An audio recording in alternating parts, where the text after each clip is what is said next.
About to start, just give us a moment.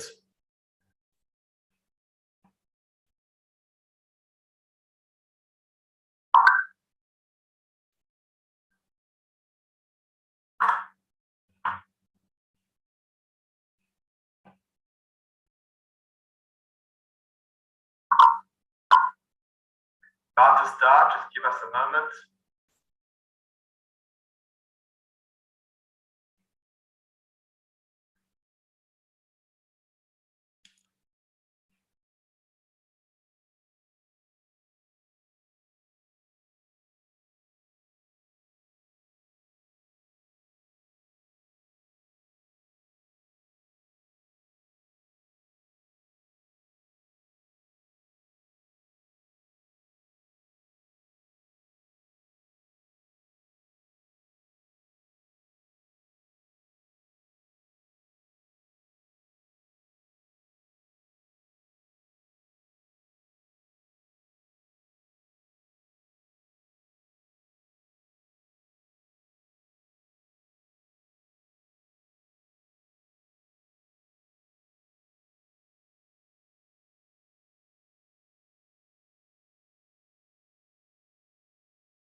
One doesn't normally greet on Tisha B'Av, but nonetheless, I hope everyone is having an easy and a meaningful fast.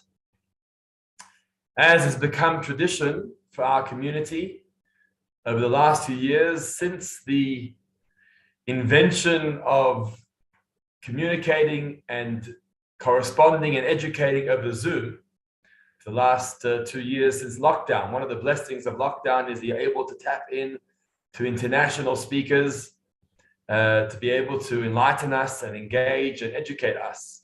So on Tisha B'Av, we've had the opportunity of having my mum, Mina, as a guest for us over the last few years, either on Tisha B'Av or Yom HaShoah, on various topics that she has been researching as a Holocaust educator and a guide at Yad Vashem. My mother is constantly researching and educating herself more and more about the history of the Holocaust.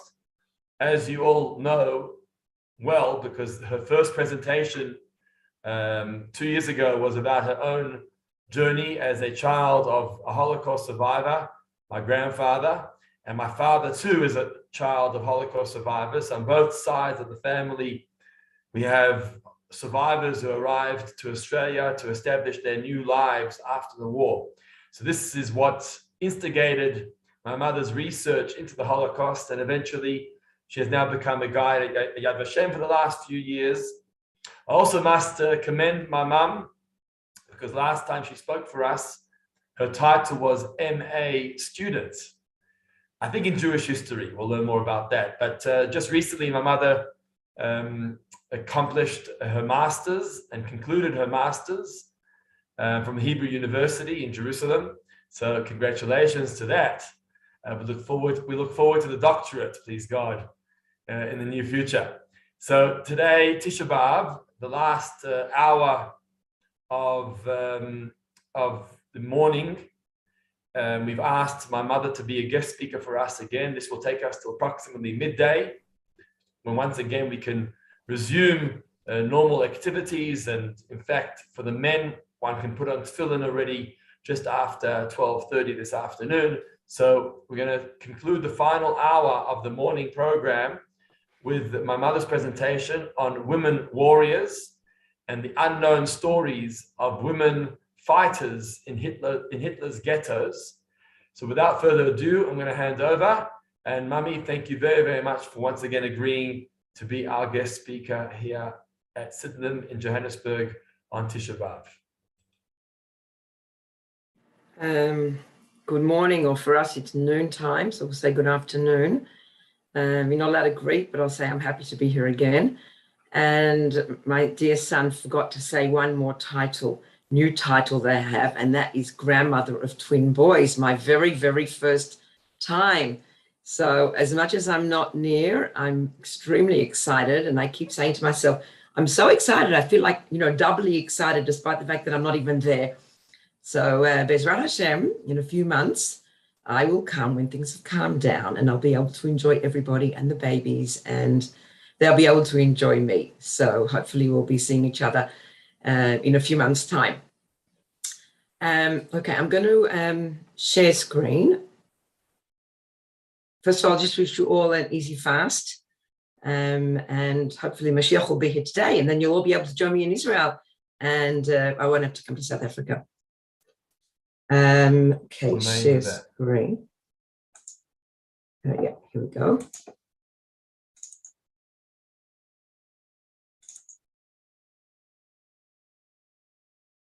Okay.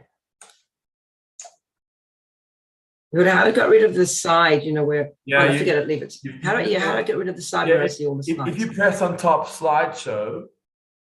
That makes a lot of sense. Thank you. Yeah, got it. Okay, so as you would have said, my topic today is Women Warriors, the untold story of the women resistance fighters during the Holocaust. But before we get into that, I want to talk more about the topic of resistance. So there were two kinds of resistance during the Holocaust. The first one is armed resistance, the partisans who fought against the Nazis in the forests, the underground, the illegal organizations, Jewish ones I'm talking about. Of course, there were also non-Jewish ones. So there were Jewish underground organizations all over Europe who smuggled people out and provided food and false papers, uprisings, the most famous one being in the Warsaw Ghetto, but there were uprisings throughout Europe and even in the concentration camps like Treblinka, Sobibor, and Auschwitz, which not so many people are aware of. And escapes. Of course, there were escapes from everywhere, but unfortunately, most of them, I'd say 98% of them, did not succeed. They were caught and shot together with usually about 20 or 30 other people who were shot together with them as a deterrent. The other kind of resistance is unarmed resistance. In Hebrew, it's called amidah, because la'amod is to stand. You stand up for yourself and you fight. So examples are keeping Jewish laws, learning Torah, women couriers disguised as Gentiles to bring messages and hope, and much more to Jewish ghettos, which is our topic today, educating children against the Nazi laws, smuggling food into ghettos, escaping ghettos, camps, and other threatening situations, doing everything possible to keep your family fed and alive, keeping cultural life alive in the ghettos, a controversial subject. We'd make that another time.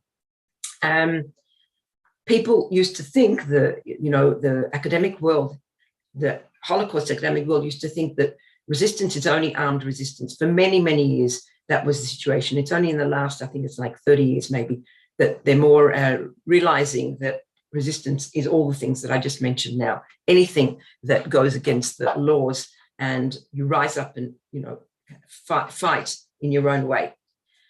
So our topic today is Jewish resistance, the warriors. I haven't got the headline in front of me. It's based on a book called, it says The Untold Story of Women Resistance Fighters in Hitler's Ghettos. The Light of Days, this is a book by Judy Battalion. And the story of the women resistance fighters, a very significant chapter in Jewish resistance of Nazis, and providing a flicker of hope to hundreds of thousands of Jews, both in the ghettos and partisans in the forest, was a subject largely ignored until recent years. Judy Battalion, in her book, The Light of Days, which was published in 2020, using both primary sources, interviews of survivors, and secondary sources, diaries, memories, relates the story of one group of resistance fighters, the couriers, the Jewish women who carried information and more from ghetto to ghetto, disguised as Polish Gentiles. Judy Battalion, the granddaughter of Polish Holocaust survivors, who has a BA in the history of science from Harvard and a PhD in the history of art, worked as a museum curator and a university lecturer. Born in Montreal, where she grew up speaking English, French, Hebrew, and Yiddish. She lives now in New York with her husband and 3 children. Renya's new world, the world of the couriers, was a world of disguises where human worth was calculated by physical appearance. To live as a Jew on the Aryan side was a constant performance, a life or death acting job that requires incessant high-level calculation and reassessment, alongside an animal instinct for danger, a basal sense for knowing whom to trust. As Renya knew, it was hard to scale a ghetto wall, but it was much harder to be on the other side, to work, to commune, not to mention to plot and smuggle in the open. The couriers said of themselves, "We were actors in a play that had no intermission." And this is a quote from Battalion's book. These are some of their missions: bringing information of the war, providing news of the ghetto Jews' loved ones. I want you to understand that all news they were completely isolated. The ghettos were completely isolated, no newspapers, no radios, no one was allowed in and out without authorization. Providing newspapers and other reading material, all forbidden. Providing medicines, providing arms to enable them to resist actively, sabotaging the Germans' murderous actions, and providing, most importantly, hope. These women were lifelines, human radios, trusted contacts, supply dispatchers, and sources of inspiration. They were often greeted with hugs and kisses. However, alongside hope, the couriers had to deliver the painful news of mass killings and deportations, and of the reality in the outside world, hoping to convince them to resist. And what you have to understand is that they were delivering this hope and this news, sometimes unfortunate news and sometimes fortunate news, at the same time or just after their own families had been murdered. Why women? 4 main reasons for 70% of couriers being women, and they were generally quite young, between 17 and 25. No circumcision, as if men were caught, their Jewishness could be easily checked. Polish men were expected to work and not to be roaming the streets during the day.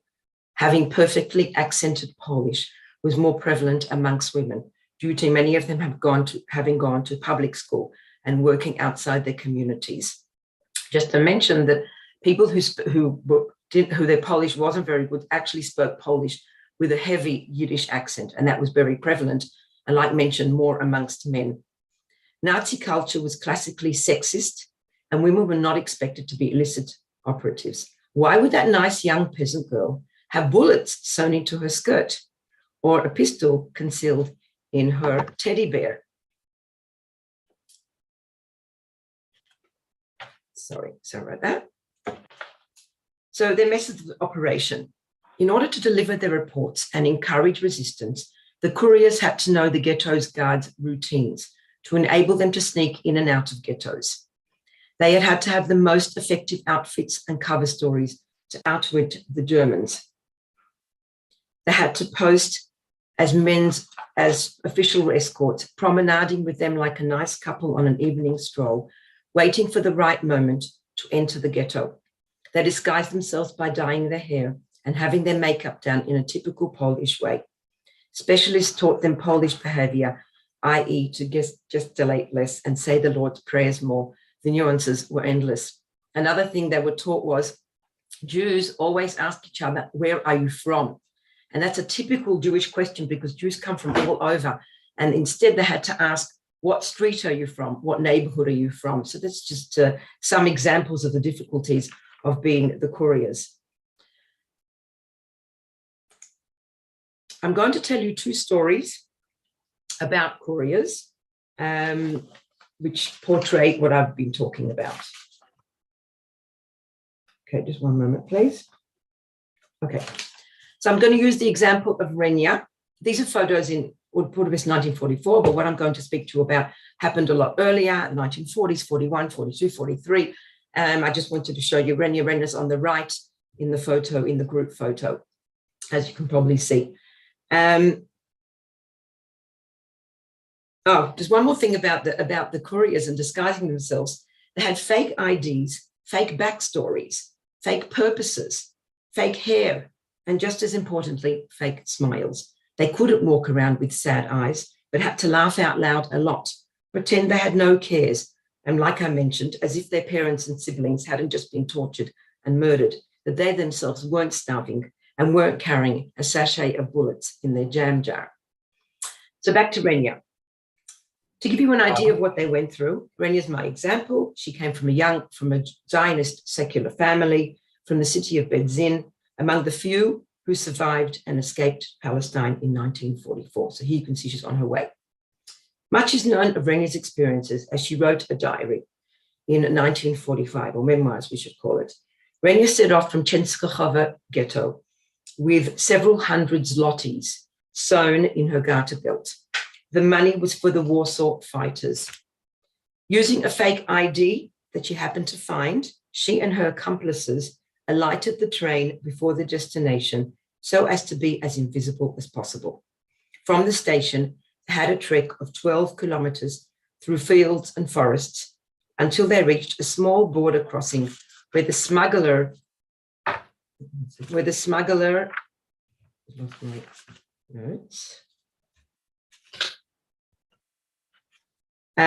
nevertheless, the danger existed, and they crossed by foot quickly, trying to avoid any police. Now, you can just imagine how they felt, petrified. And the truth is, they were so selfless and so courageous that they weren't so petrified for themselves, but more for maybe the rest of the people. When once they would be tortured, they'd maybe divulge who else they were working for. But risking their lives was really just part of life's mission to help the Jews rise up and give them some comfort. Renia's heart stopped when they were immediately confronted by a soldier.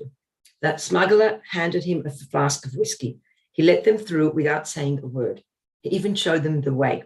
After being frightened by a fellow smuggler, Renia and her team finally were safely out of the woods. This was Renia's first trip as a courier to Warsaw, the big city. Danger lurked at every corner.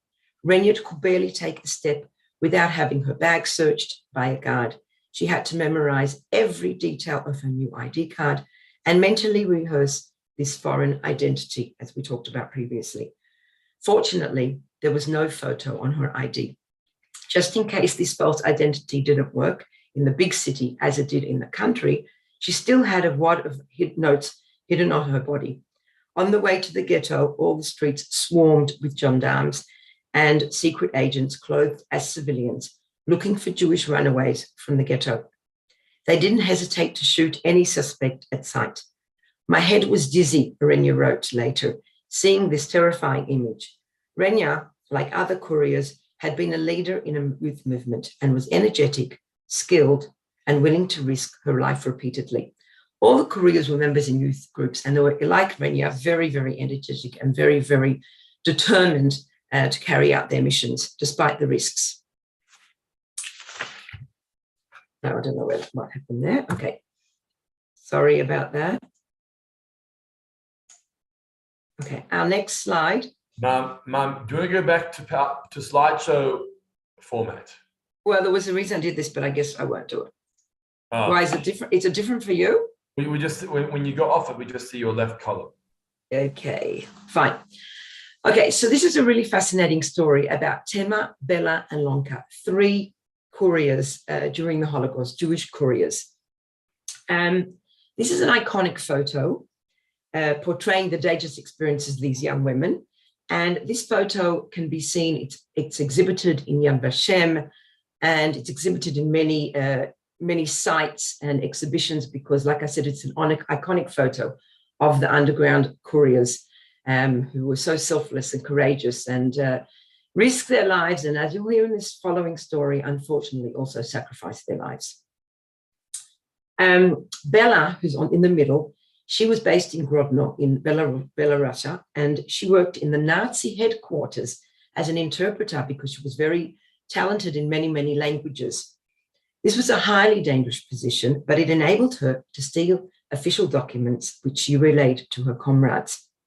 The resistance uses precious items to create forged documents, travel papers, and IDs for their members. A Nazi who liked Bella decided to invite her to a Christmas party, an office Christmas party, an invitation she couldn't refuse, because after all, Tema, Bella, and Lonka were disguising themselves as Christians.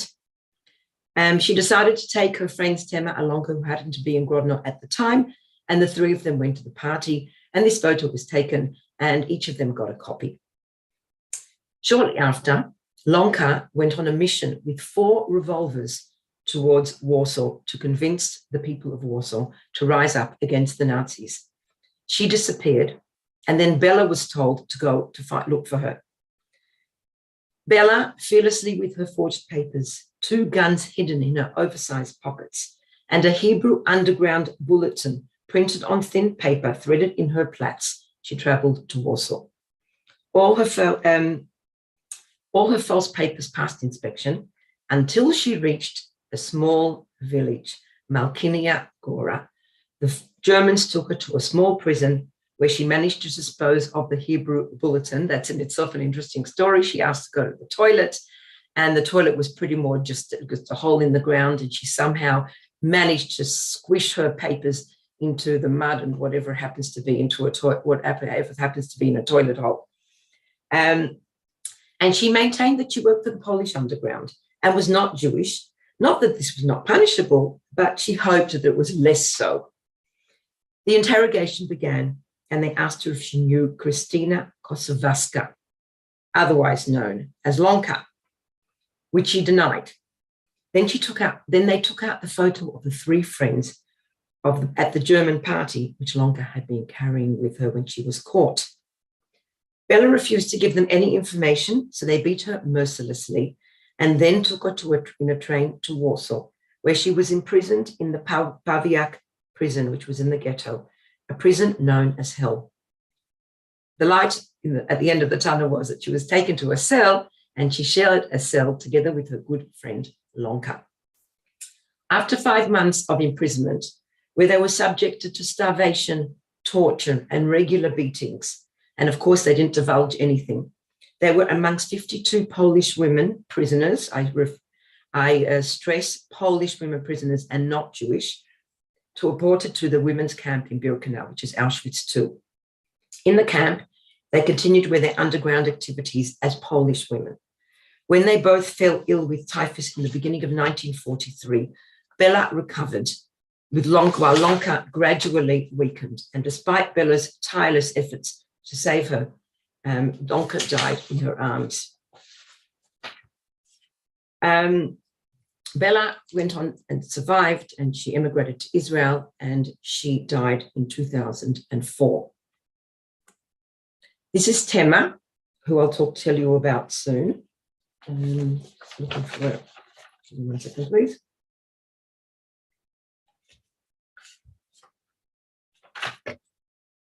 Okay, so Tema, these are her, you can see her papers, and also, I'm not sure if you can see it, but the second last line in her document says religion, and it says Catholic.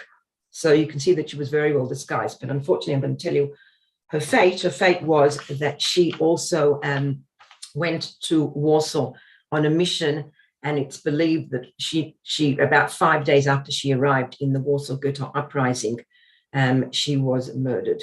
So in actual fact, Lonka died from typhus in Auschwitz. Tema was killed in the Warsaw Ghetto uprising, and Bella was the only one who survived and emigrated to Israel.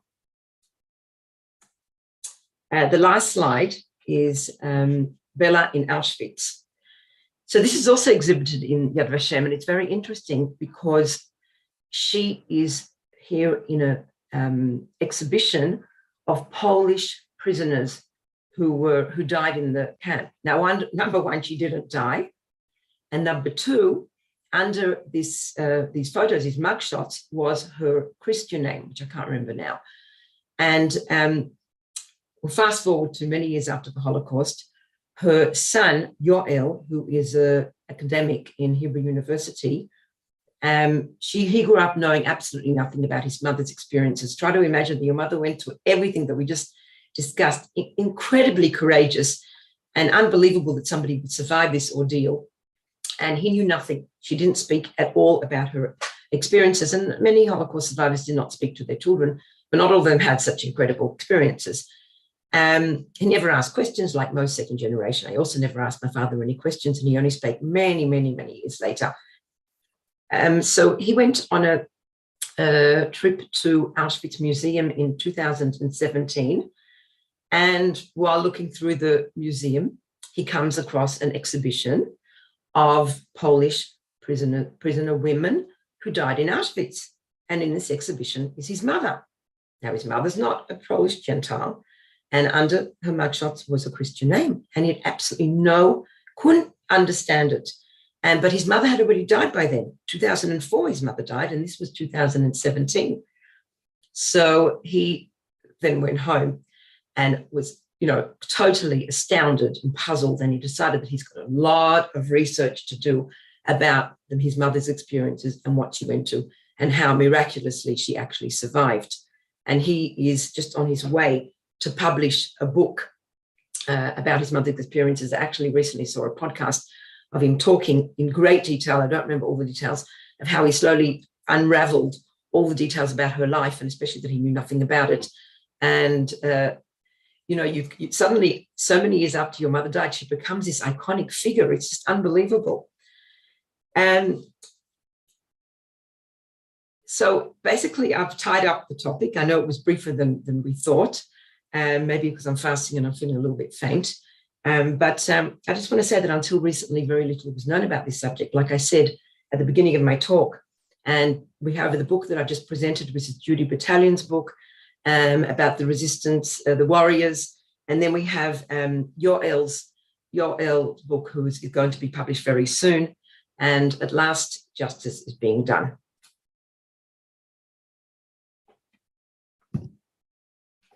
And with that, I finished. Were these mainly single women?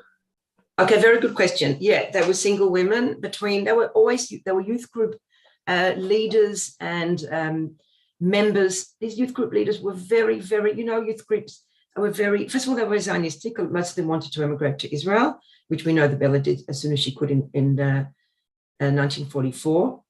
And Renya, Bella was in 1945, but Renya I showed you the photos of in Budapest. She was also on her way to Israel. They were very Zionistic, very idealistic, and also, besides the fact that they were single, they also kind of felt like they had nothing to lose because most of them had already lost their families, and they just wanted revenge. So revenge played a very, very enormous part in their participation in these underground activities. And besides that book that you showed, has any documentary or publication been put out about Bella or? About Bella, I haven't done research on Bella by herself because the truth is the story about these three is very, well, it's not so well known, but it's very available. And when I Googled, there were so many sites. So the story is very much about the three of them. I believe, my understanding is that her son has now made his mother story much more of, created her stories much more. Well, there's much more research involved. So there's much more known, although also about Renya, who we talked about, who's not one of these three. Also, she wrote her memoirs. So I would imagine that Bella's story, just like she didn't speak to her family, I imagine it was pretty much unknown until her son started researching it. And the book's coming out, and the book's pretty much about his mother being involved in these underground activities. And of course, it will be about the other couriers as well. If you close your PowerPoint, we can just see if there's anyone else that would like to either ask or add some information that you may know to this topic. Let's do this. If anybody has a question that you want to ask or engage or add to the discussion about women warriors, you can unmute yourself and feel free to ask.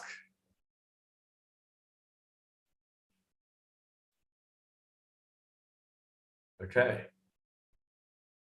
Give a few more moments.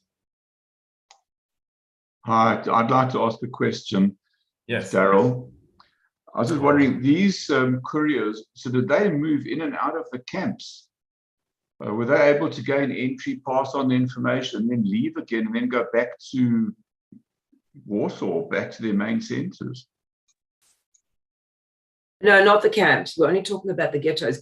Smuggling them into the camps was very rare. There are some, a few stories, but we're talking about the ghettos. But then again, they had to know the guards' schedule, and they had to know there was obviously a lot. People could smuggle themselves into ghettos. It's not unheard of at all. But if they were Gentiles, what they often did was they'd put on a yellow star just before they came into the ghettos, and then they were a Jew. And then when they had to leave, they'd take off their yellow scar. And of course, there were guards all around the ghettos. Of course, they were risking their lives. And like we said, in many cases, they were caught and killed. They also, bribing played a very, very large function. And in Poland, the ghettos were generally surrounded by Polish guards, not Nazi guards, who were very, very hungry for money. They weren't pro-Jewish. They were very, very anti-Semitic, but they were very, very hungry for money. Now, someone's reading Renier's diary. Okay, so you'll be able to speak next year. Sarah Cohen is reading Renier's diary, so you'll be able to speak next year on Tisha B'Av. And I'll be looking forward to hearing you. I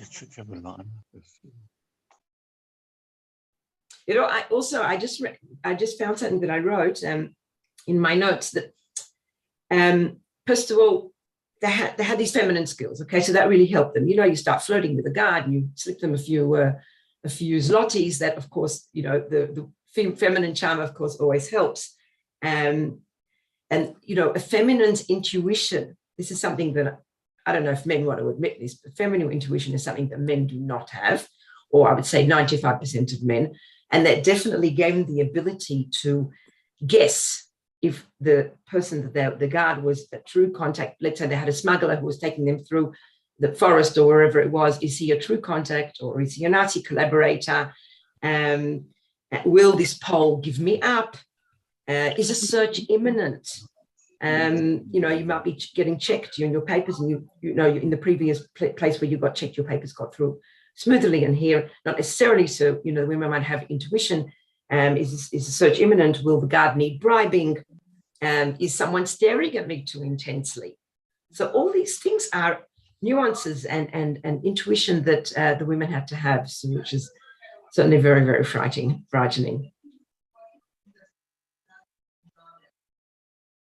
Any other questions or comments?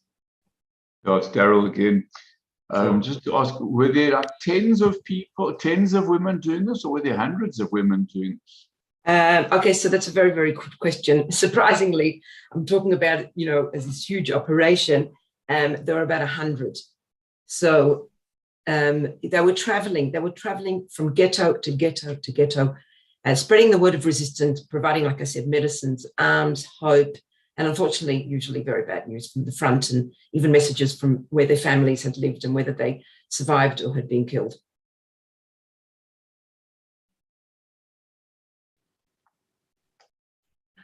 Anything else?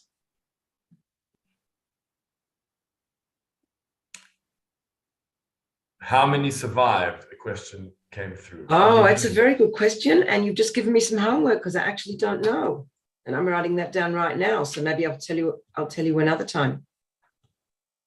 Okay. I also, another point about how they got into ghettos was they also had to know the guard schedule, who would be on guard at different times. And, they could possibly have connections. And of course, they had to be totally composed. They'd be asked their names, show their papers. And just an interesting point, which is not really related to the couriers, but we were talking about hiding. I just think it's related to acting, to disguising yourself as a Christian. It was very, very challenging.